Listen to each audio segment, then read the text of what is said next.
As we know, Eurovision is not political. Wow, I'm suddenly drunk.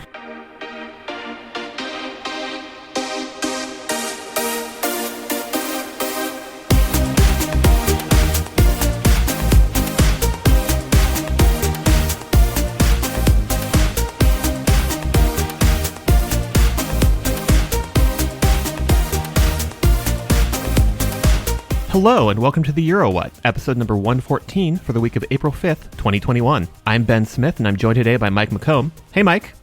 Hello. And our special guest, Ned Raggett. Hey, Ned. Hey there. We are a group of Americans trying to make sense of the Eurovision Song Contest, and this week we'll be talking about the middle section of the first semifinal. Welcome back, Ned.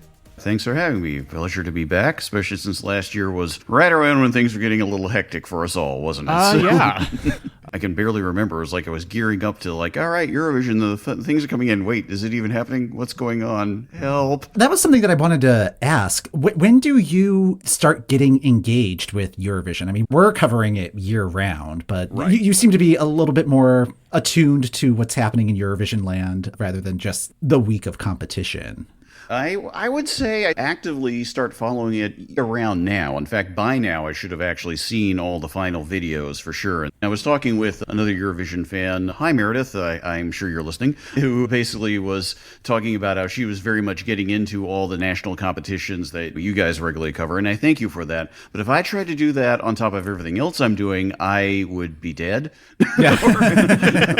or it's like my time I have carved out for other things, including, of course, my own podcast. I can't. there are too many other things happening. So I rely on your coverage to keep me up to date on the finalists and just knowing where things are standing. And then I follow up from there. But by this point, I'd be totally gearing up for where the national tour appearance is going to be as they go through Europe in a normal year and things like that and start tracking everything. But here we are. The middle season that usually happens around now, it feels very weird to not have that happening for the most part. It's something I miss. I freely admit it. I thought that this year was going to be a lot lighter in terms of content, but no, it's still all the things. I'm glad that we can provide that service for everybody who does not want to try to keep up with all of that, because I do not recommend it. Do not set up 3 TVs so you can watch all the semifinals that are happening at the same time. We have tried it and it does not work. I remember seeing the Twitter shots. I'm like, why are you guys doing this? This is insane. The only other time I've seen anything even remotely like that over here in America with March Madness going on, where people are trying to follow 8 million games at once, and that's impossible too. So. And we don't even have the advantage of buffalo wings being brought to our table as it's happening. So it's there's the downside. Yeah.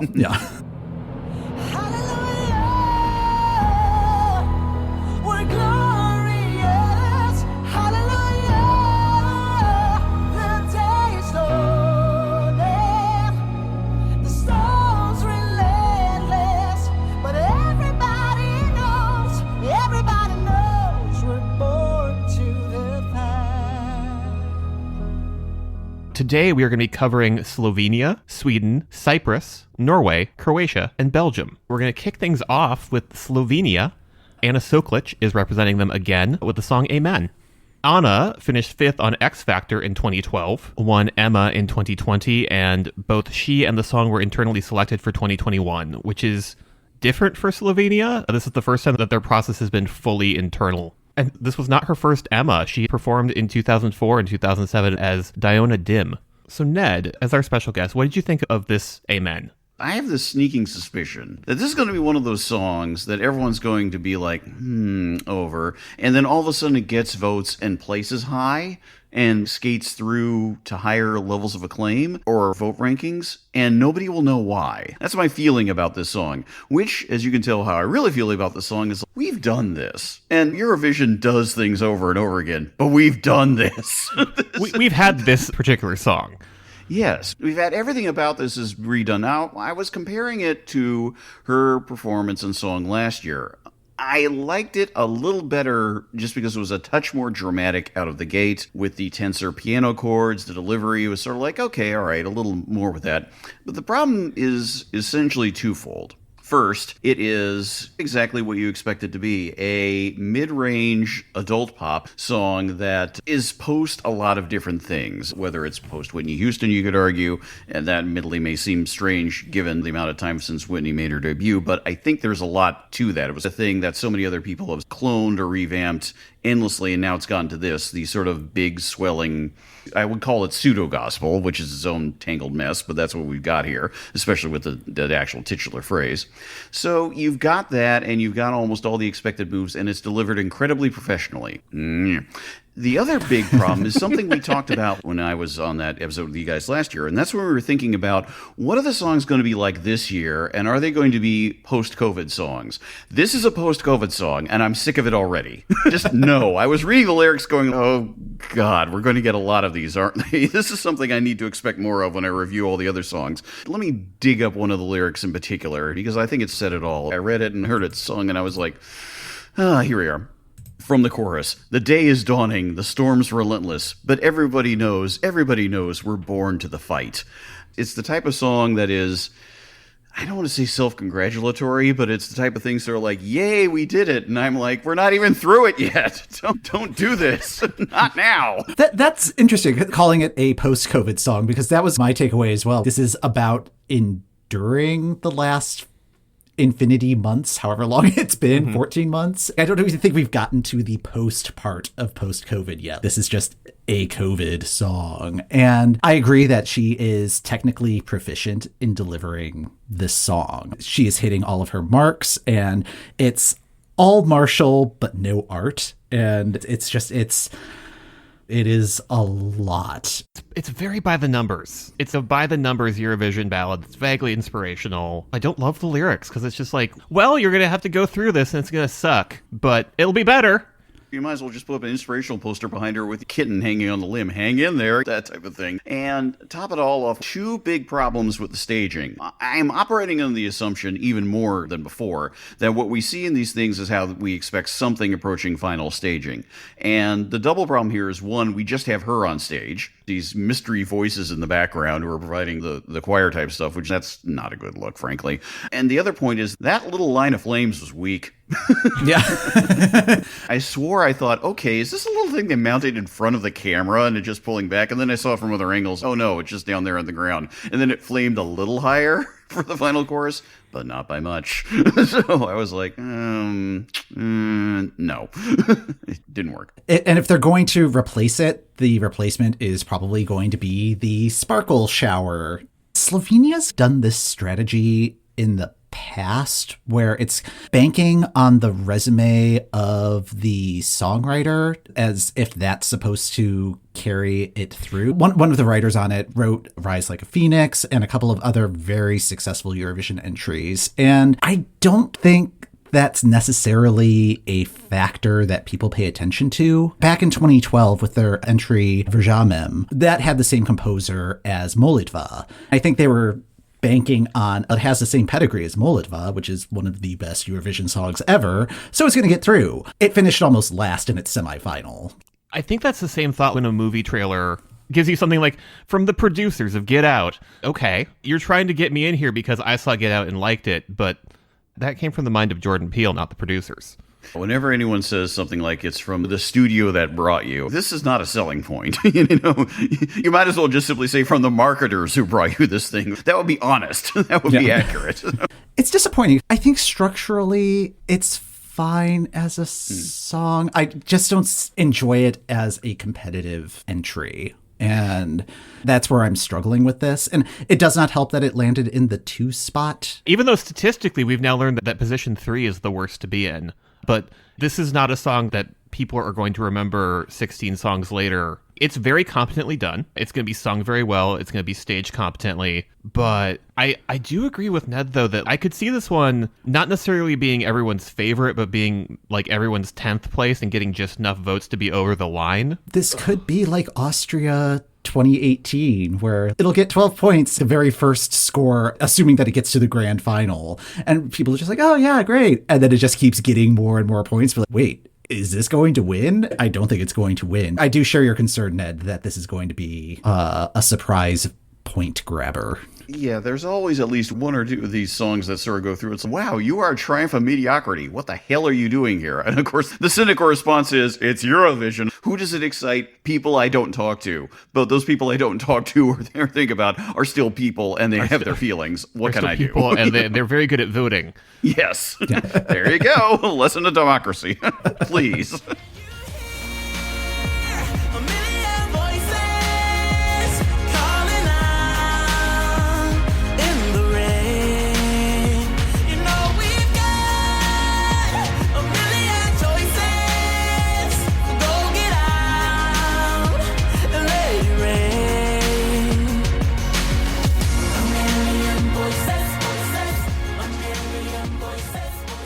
let's jump over to Sweden. Sweden will be represented by Tusse with the song Voices. Tusse is a Congolese refugee who arrived in Sweden in 2015 and has dominated their reality television competitions. Tusse finished as a semi-finalist on Sweden's Got Talent in 2018, and the following year won Swedish Idol, and then went into Melfest for 2021, won the jury vote, and swept the televote in their new scoring mechanism. So a lot of support from the home team for Tusse. He said in a recent interview that he wants to be the first person of color solo artist to win Eurovision, which is a shocking goal to exist. In this contest's 65-year history, there's only been one person of color who has been associated with a winning act at Eurovision. That was Estonia's 2001 winner. What are folks' thoughts on Voices? Ned, why don't we start with you? It is a classic Swedish model, meaning it's bound to aim to succeed, but I actually like this one better than the past couple of entries. Nothing against them, but I think everything's fully clicking on this one. Now, part of it is that Tusse's story is so good. You can understand why there would be natural sentiment for the story, given its background, and it balances off that with the fact that the goods can be delivered. This is a good, charismatic performer, and the combination of the songwriters, especially with Jimmy Joker being one of them, who has at least one or two other entries, is a sign he's got the good, pro backing. There's a familiarity here. The staging of the performance in the official clip is a superhero entrance. It's the reverse of what happened in the Black Widow trailer that literally dropped today, where you have a figure in a hallway that's backlit. I've seen this, but it's very nice.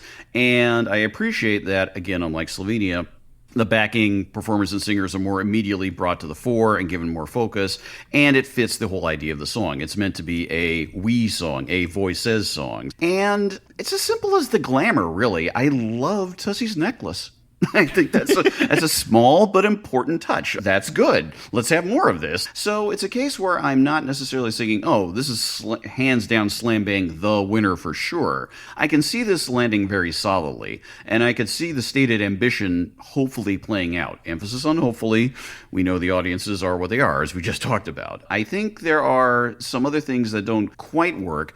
This is also a bit of a post-COVID song, little less on that front than Slovenia's. This is more upbeat, more immediately approachable, again, works on charisma a lot better. I would have liked a little more commanding stomp out of the dancers. They just walked towards the end. You got the outfits, come on, do a little more with that. I think it works as a song qua song. It actually seems to work in its own right. This is another case where a lot of it is plug and play. It's very good plug and play. If we're going to, play out Swedish car models, this is an extremely good high-end Volvo. Yeah. Sweden is very good at what they do with the pop writing machine, and I find myself liking the live version of this more than the version that's currently out there on Spotify. The version on Spotify, you could plug any Swedish singer on it and it'd be fine. It's a message song, it's good, but the live performance elevates this a lot, and I think that is what is going to help it appeal. I can see this doing very well with the juries. From a compositional standpoint, it's very good. It's a very solid Swedish entry, and Tusse's performance helps push it over the top in the same way that the Mamas' performance of Move last year pushed that over the top, because the song is middle of the road to me. It's very good middle of the road, because Sweden does very good middle of the road pop. If I focus entirely on the recorded version, it slips lower and lower in my rankings just because there's a lot of really good stuff this year. Even from the Debs and Jimmy Joker, I think they have better entries in this contest, but they're going to sell the hell out of it. Yeah, I'd agree. I think maybe the factor that actually kicks it higher than might be expected in the end, and that, I think, compared to some of the other stagings, will also be good. And since they've announced the running order, where does this one place in the semifinal running order? It is between Russia and Australia, and I think both of those are going to be very different performances from what Sweden is going to do, and I think that will help it stand out more.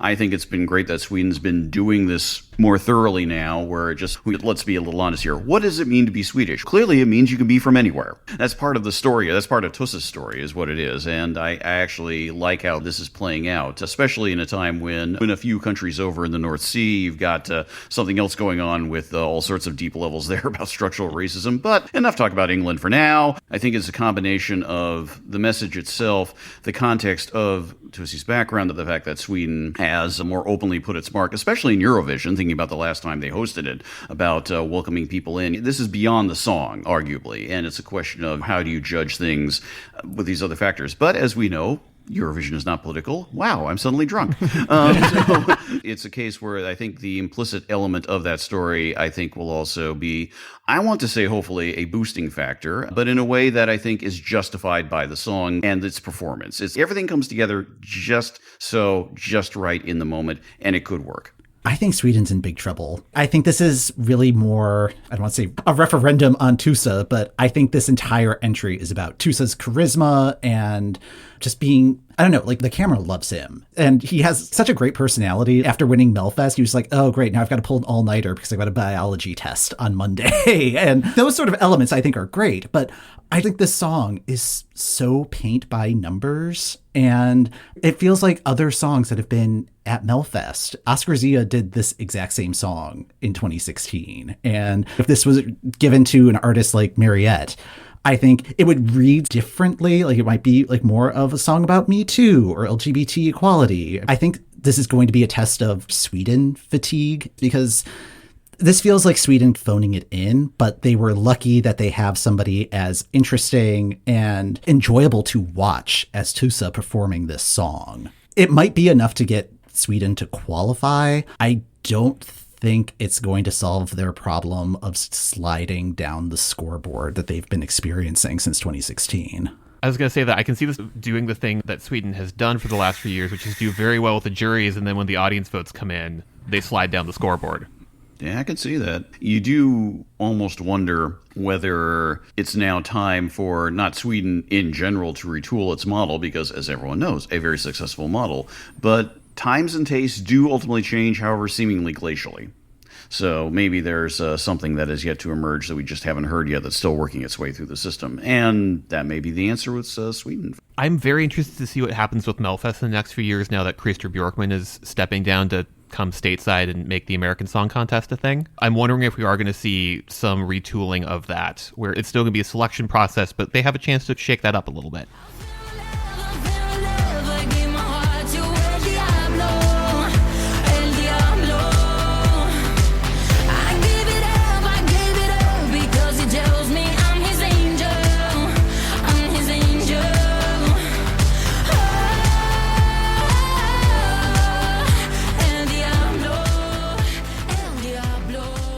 Diving into the second half of the first semifinal, we can start talking about things in order. So number 8 is Cyprus and Elena Tsagrinou with El Diablo. Elena is a singer, actress, and TV presenter. She was a semifinalist on Greece's Got Talent, part of the band Otherview until going solo in 2018. She was the backstage host for The Voice of Greece for a season. And then El Diablo has sparked controversy with the Church of Cyprus, which called on the Cypriot broadcaster to withdraw the entry for promoting devil worship. As a person in a nation which is currently having its own fun little satanic panic all over again, has been very cute to watch.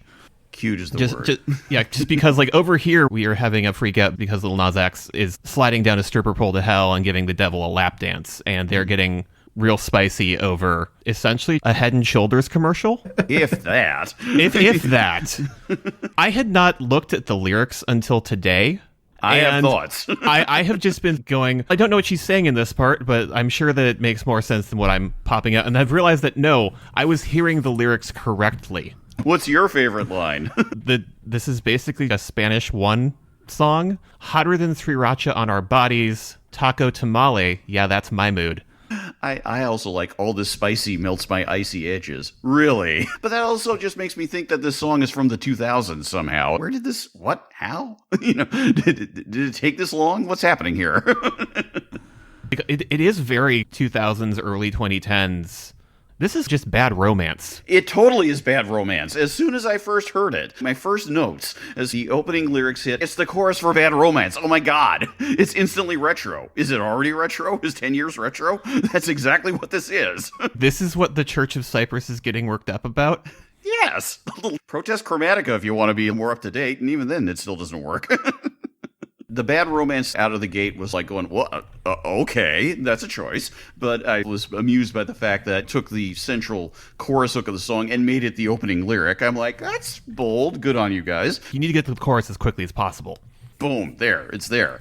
And you've got it. I appreciate the fact that it is a remarkably angst-free song, which I actually like. After the previous two songs, which to some degree or another, these post-COVID-y songs that we were talking about, we now get to a song that basically is, there is no angst, everything else is trappings. And the trappings are what's been getting all this attention. El Diablo, I'd love to know, did they decide, was it El Diablo first, and therefore we're going to throw in all these Mexican food references? Or did they build up to that moment? Was it a choice? Who knows what goes in the mind of Jimmy Joker and compatriots? Who can say? This is a song that feels like it would be a lip-sync choice on Drag Race Cyprus, which is surely inevitable. Because there will surely be a drag race for every country. I, for one, cannot wait for Drag Race Liechtenstein. It will occur. Yes. So, this is a banger that is banging for Cyprus. If Cyprus hadn't shown already that they could do some actual bangers. That's the problem. You've aimed high before. Why is this one not as sharp as it could be? Last year's choice of song was fine. And they very quickly course-corrected when they saw the general public reaction to that one. We will send a proper banger next time. The thing that gets me is that they were excited about this one. They announced early, we're sending Elena, our song is titled El Diablo, and basically gave us everything except the lyrics. Then this came out, it's like, this was it? And part of the other problem, too, this is not a very exciting video. Because the video relies on the edit for the visual excitement, and it's generic. And when the dancers finally appear, okay, it has a little something more, but I'm thinking about what the live staging will be like, and this is going to come over flat. Not only that, it seems like it's going to be an extremely difficult vocal to do live because there's just so much breathiness and shifting in vocal tone. The transitions from the verse to the chorus and the heavy panting and stuff. I'm very curious to see how this is actually going to play out, particularly if she also has to move around and dance and be physical in this performance. You can pull off a lip sync to this song. Can you perform this song? I don't know. This one's going to be tough for her. And if she's able to pull it off, I think that's going to be really impressive. I'm skeptical on if she's actually going to be able to do that. I am also very skeptical on this one. I'm expecting them to bring in the element from the video with the dancers that are all black, which is like a whole visual thing that we don't really need to unpack. But there has been some talk online of just, this is not great. Nope. That's something I didn't want to delve too deeply into, but it is obvious. And there are other videos we can talk about choices. I'm glad you caught that and brought that up because that's something more flashed by me. One other thing about the song itself is that there's a rhythmic squirreliness in a good way in the verses, but not the chorus. And that's something that's sort of like you're making it a little more interesting and then you flatten it out there. Emphasis on little. This is a matter of degrees. This song is not truly compelling. But it's one of those things when you're trying to look for the small little moments. That's kind of nice, but just not enough. It's a very odd choice, especially since we know they can do better. Thinking about the first time we discussed the song, we were like, okay, so is the actual hoopla over the song manufactured? Because the more that I sit with it, the more I'm just like, this isn't really all that controversial. So like they need to do something to make it interesting. The more we talk about it, the more this feels like it was built by committee and everybody's giving notes and they're trying to incorporate all of the notes, but all of the notes are in conflict with one another. And now you have this extra element of, we find this offensive, and people are just going to throw up their hands and just be like, okay. This is offensive? Yeah. You guys are talking about having a taco party in Spanish class.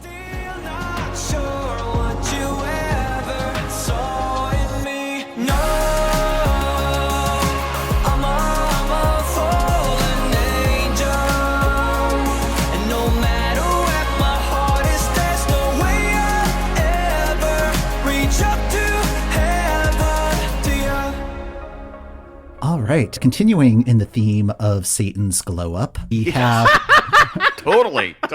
we have Norway's entry from Tix. It's Fallen Angel. Tix is the alter ego of Andreas Hokland. His name is a pun on tics from his Tourette syndrome, which he speaks very publicly about. He produced a track for Flo Rida, and he co-wrote Sweet But Psycho for Ava Max. He's had about 24 top 20 songs on the Norwegian charts, including 5 number ones, one of which is the Norwegian version of Fallen Angel, which he performed on the first heat of NRK Melody Grand Prix this year. The English version of this, which is what he'll perform at Eurovision, has peaked at number 2 behind the Norwegian version of the song. What are people's thoughts on Fallen Angel? Ben, let's start with you. First of all, thank you to whatever producer put these songs right next to one another, even though I'm fairly confident they're going to stick some sort of, let's talk to the host over here while we set things up between the two of these, because it's between songs number 8 and 9, which feels like a good time to drop in one of those. I see the work that you were doing and I appreciate it. This and El Diablo feel like they're talking about the same relationship. This song is real fun to sing along with in the kitchen when it pops up on my playlist. On the other hand, the more I sit with, the more I'm like, some of the other stuff that Tix has written as a songwriter has not been great from the perspective of dealing with relationships. I feel like when it came down to this and Kano, I could see Kano immediately going to the grand final with their song. This feels like a tougher sell for the broader audience outside of Norway, even though Norway loves Tix. The staging of this one, I have warmed to it, but it feels like a Lonely Island performance that isn't quite selling you on the joke enough. This is a case where the song itself, strip out the visuals and just listen to it song qua song. It is a ridiculously sweet, simple ballad. It is not that far removed from 80s hair metal. And I mean this as a compliment. I survived the era. But it's the closest I've heard to something on Eurovision for a while that could be called power pop. And again, I'm stretching with some of these comparisons, but it has this sort of strange little feeling to it. And then you've got what's actually happening in the staging. Yeah, your Lonely Island comparison is on there. Personally, as soon as I saw it started going and I saw the bandana, I'm like, what, D. Antwoord? What's going on here? What's this say ninja? Especially the more you talk about what he's already done in terms of producing songs, a double comparison leapt to mind. One of the funniest things I've ever heard about Kanye West from people who are steeped in hip-hop and just grown up with it and talk about it just very well, both in pop and underground terms, is he's an amazing producer. The subtext is always he's not quite the MC. The persona sells more than the MCing skills. To a degree, I'm sensing that right here because all the trappings around him were definitely carrying him when the performance itself was not really happening. Is antithetical to something like Tusse was in terms of immediate charisma. It's more like, hi, I'm standing here with my crazy outfit on and all these chains, but I'm not really doing anything. And I will grab a microphone and turn. Not enough. But the other comparison, in terms of angels, devils, and Satan's Glowup, to use that marvelous phrase again, makes me think of Jim Steinman. This is a Jim Steinman situation we've got right here, because it's big and melodramatic in terms of the staging, not so much the song, even though lyrically it's trying to be. The song itself, musically, is not really making me think of Jim Steinman. Lyrically, it sure is. The staging, it absolutely is. This is the thing that Jim Steinman would do on a weekend break when he's rehearsing for the video rather than the actual video. But you have all the elements. You got chains, horned devils, big wings, lightning from below your feet. You put it all together, and what it needs is Meatloaf. What it needs is a singer to actually come in and belt this thing to the moon, and with a really ridiculous over-the-top phrase. Fallen Angel is not a really ridiculous over-the-top phrase. Also, it's not 10 minutes long. Right, yes, granted. It is not an operetta. One thing we discussed with this when we were first listening to it that I think still holds for me is that this and Sweet But Psycho are both great calling cards for his work as a producer-songwriter. But I agree with you that I don't fully buy him as performer. Interestingly, I think the fact that there isn't going to be a promo season this year, there's not going to be the Eurovision in concert or the London Eurovision party, I think that's going to work in his favor. We don't have to see him do live performances multiple times, and especially if they are going to be like what he did in Norway's competition, where it is all the action happening around him, but him not being the center of that action. Also, the Tix character seems pretty objectionable as a persona, even though I think his normal day-to-day persona of Andreas seems fine. I'm worried about Tix. Yeah. And so you won't have the risk of him being off-putting to people. I think that's a very weird circumstance, particularly since this song feels like a song that could exist in any Eurovision year. It's not one that I seek out, but I don't actively dislike it. It's occupying the same space that North Macedonia is sitting with me, where it's not doing enough to rise through the ranks. I think it's on the bubble for me, but I expect this one to get through. I can see this one getting through. I think because we are not getting the promo season, we're not going to be like, oh man, here's Tix in his fake fur coat and the angel wings again. We're not going to get burnt out on the visual of this one because they absolutely would have been bringing that to every promo party because that's the character. Well, the most irritating part of the character, honestly enough, it's those sunglasses. I don't know why. It is. The sunglasses make him look like, and I don't know why my brain is going to this place of all places, but the performers that were in a Goofy movie, that's the band. I wonder who will be the cool sunglasses wearing person that will pop up in Space Jam, because we know that'll happen. There's always one. There's always a Poochie. Yep. I was just thinking Poochie. Yep. Watch the days go. I'm losing track of time, lost in your play zone. Don't overcomplicate now. We're in war zone. You're screaming, oh no, oh no, oh no.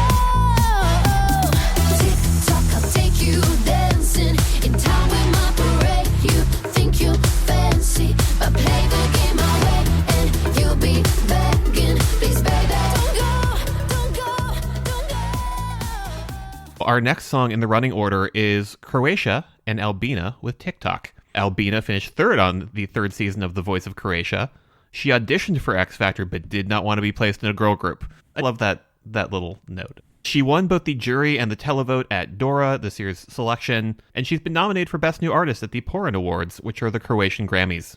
Mike, how has your relationship with this song grown since we first heard it? It's reminding me of when I was first starting to come out. It was either the first or second time that I went to a gay bar in the Cleveland area. And there was this one video playing. And there's a particular tier of videos that play at video bars. It's not going to be your top 40. It's going to be this kind of alt dance music. And there's this Irish boy band.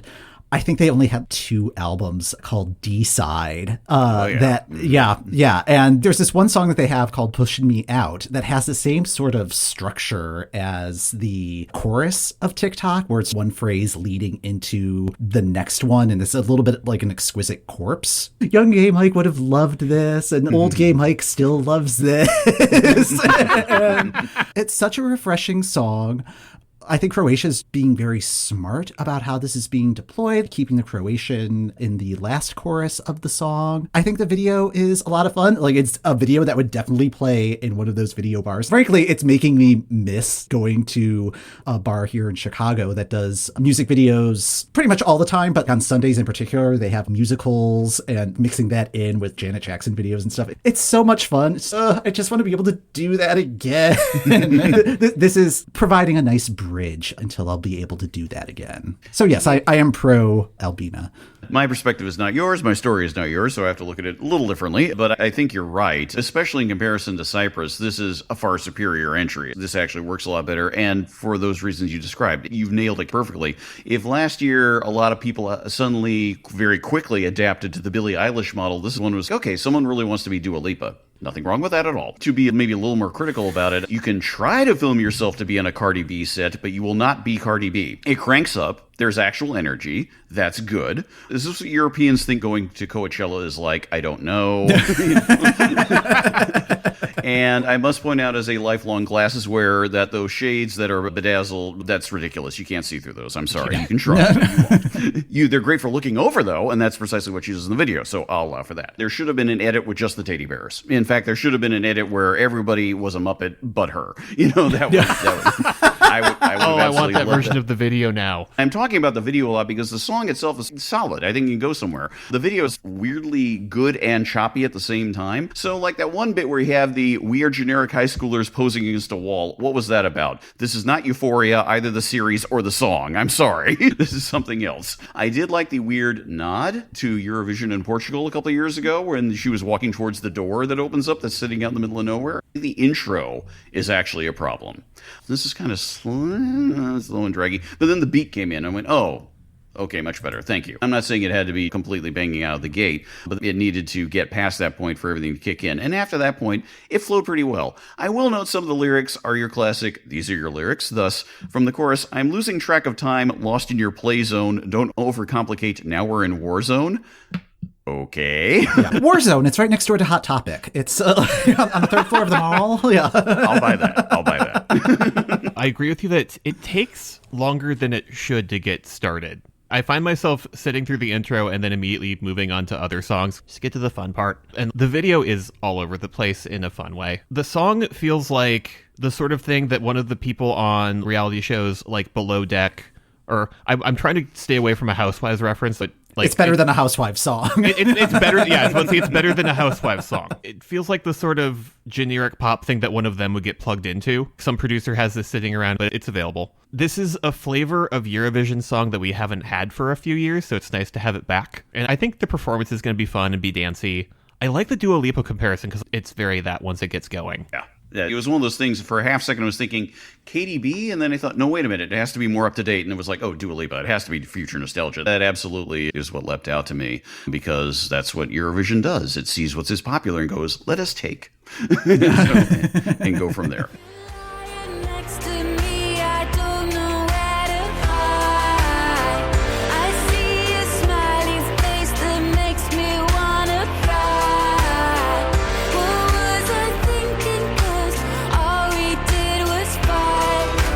Don't you ever dare to wear my Johnny Cash t-shirt. Wrong place. And the last one that we are talking about today comes from Belgium. It is Hooverphonic's The Wrong Place. Hooverphonic were internally selected last year and reselected for 2021. They are probably the most established act in this year's contest. They were originally a trip-hop band formed in 1995. They're now not really genre-specific, but they're more in the alternative electro-pop space. A number of their songs have appeared in ads and movie soundtracks and various TV episodes, so you may have heard them in the background of something that you've watched. They've had a rotation of lead singers, and they actually sparked some controversy late last year by firing Luca Kreisbergs, who sang their 2020 entry, because they were reuniting with Geiki Ernert for this song. They also sparked controversy by not participating in last year's Europe Shine a Light special. So yeah, they're the bad boys of Eurovision this year? Question mark? Ned, I wanted to ask you, because my husband's around your age, and he was familiar with Hooverphonic for a Depeche Mode tribute album that was in his collection. And I was wondering if you had any prior experience with Hooverphonic outside of a Eurovision context. Yes, and precisely for that reason. I, too, had that tribute album. All us Depeche fans of a certain age absolutely had that tribute album. You had the sense that there were all of a sudden a lot of knockoffs trying to be Portishead or whoever. But weirdly enough, a lot of those bands that emerged under that umbrella were all their very own distinct, weird, different kind of bands. It was more like they got tagged with a flag of convenience, but they were all going in very interesting and different directions. Lamb is a good example. They were tagged as trip hop, but they are very much their own interesting dynamic and thing, and still are. They've been releasing stuff until fairly recently. I think the most recent album just came out, I want to say 3-4 years ago. Hooverphonic were caught up in that as well, but that first album was a very distinctly good and striking album, and they've built on that. They've continued. They are an established band. I still remember when they were announced for last year's competition, I was like, Hooverphonic? Really? That for me was along the lines of what Katrina and the Waves did it for the UK. It was like, how did that happen? That's a surprise. And then you think about it, sure, why not? And because they've been around for a while, that lends to what I think is the genius of the song. This is absolutely a middle-aged Eurovision entry. And I mean that as an incredible compliment. You have a feeling that this is by, about, and for pop listeners of a certain age who enjoy certain styles that may or may not be top 40, but at the same time are still out there and still validated and loved and meant to be accessible. I'm not comparing Hooverphonic to this wonderful band, but it reminds me how the Pet Shop Boys are in their own universe and doing their own thing, and they're still being the Pet Shop Boys, being pop, even though they're not getting top 40 airplay. We're seeing that with a band like Hooverphonic. We're seeing that here, and we're seeing it in the presentation of the song, maybe even more so than the lyric, that really captures that. I kind of love the weird little elements that are thrown into it. There are some random ones. Having the hook line be, "Don't you ever dare to wear my Johnny Cash t-shirt," is okay, because I could see that being sung by any number of different bands over the past, 20, 30 years. It's almost too much of a signifier. But throwing in things in the video like the Miss Havisham reference with her in the wedding dress, sure, why not? And I love this generic lump of a himbo in bed. I appreciate that about the video. I appreciate that about the song. It is the perspective of the night after, and she's sort of like, yeah, about you. And that makes the idea of the wrong place actually work. It resonates, oddly enough. We were talking about lyrics that don't quite gel in English. This is a lyric that actually gels in English just enough. It's not remarkable or striking or new. We're not talking Leonard Cohen here, or we're not talking something along that level, but we are talking about something that is interestingly world-weary, is a very distinct perspective. The video sells that perspective. It'll be interesting to see how the staging will be. The staging may be a little flatter in comparison. On the one hand, the video is stereotypically elegant, but on the other hand, it works and advances, again, this whole scenario. I think it has a place. Whether or not it has a place for it to truly succeed, I don't know. But I think it's one of the many very interesting Belgian entries over the years that actually works on a level that I wouldn't have initially expected.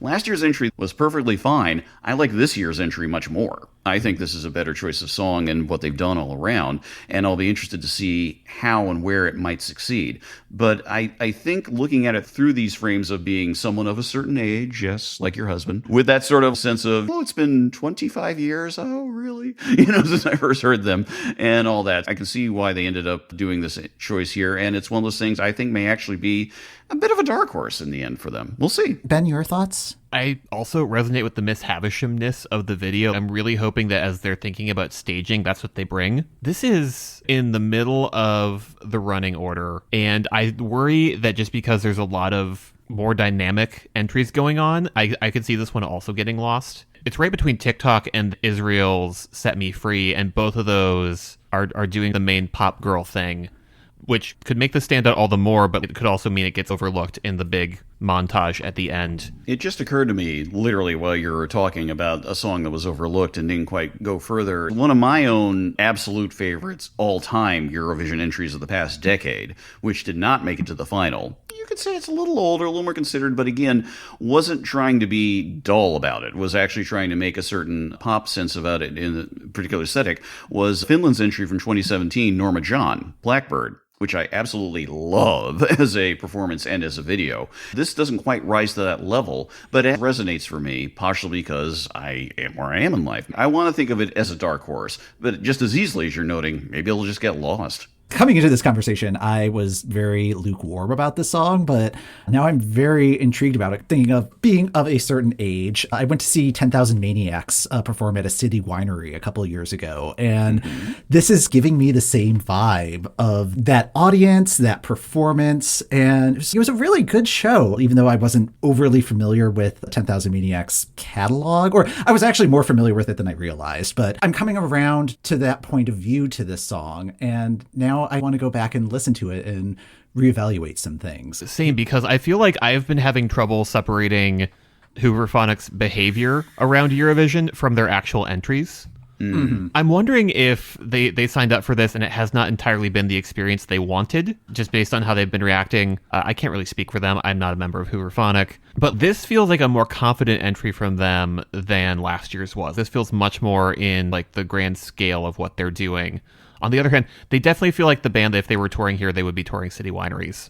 Yeah. Oh, yeah. The main note that I had was that I think if Hooverphonic, like if 2020 just did not exist for them and they just started out with this for the 2021 contest, I think it would have been a much more welcome reception to it, because we would not have had the controversy of them changing singers in between entries. It's a business decision. They are allowed to conduct business however they want. It just, on top of the previous Eurovision mishigas, it just left a sour taste in everybody's mouth, I think. And that's not quite fair. Like, I think this song is definitely better than their entry last year, but I think there's so much baggage from last year that it's just weighing it down a little bit. Ned, thank you so much for joining us again. This has been delightful. Yes, thank you very much for inviting me. It was wonderful to be back and glad to be part of the whole experience. Where can people find you online? Yes, I can be found, basic, most public forum would probably be Twitter, Ned Raggett, Raggett. I'm very easy to find there. I do have my other non-musical podcast on J.R.R. Tolkien. That is called By the Bywater. You can listen to me talk about non-Eurovision things there. And general writing can be found in various spots. More if you search the daily Bandcamp site, You'll find a lot of my more recent pieces there, as well as just a variety of other things around the web. I've been writing a while. There's plenty of thoughts out there about plenty of older bands, and newer ones too. I do have my Patreon, where I do try and keep up on posting about recent and new things as they come out and catch my attention, as well as older stuff, and that is patreon.com/Ned Raggett, and there is a subscription option if you'd like to kick in for some of the extra stuff that I post over the weekends, and I would appreciate it if you did. That's going to do it for this episode of The Euro What. Thanks for listening. The Euro What podcast is hosted by Ben Smith, that's me, and Mike McComb. That's me. You can follow The Euro What on Apple Podcasts, Spotify, or the podcast app of your choice. If you'd like to support the show, we are also on Patreon at patreon.com/EuroWhat. Show notes are in the description of this episode and on our website at eurowhat.com. If you'd like to contact us, we're at EuroWhat on Twitter, or you can email eurowhatpodcast@gmail.com. Next week on EuroWhat, we'll finish our coverage of Semi-Final 1 with special guest Justin Ladea.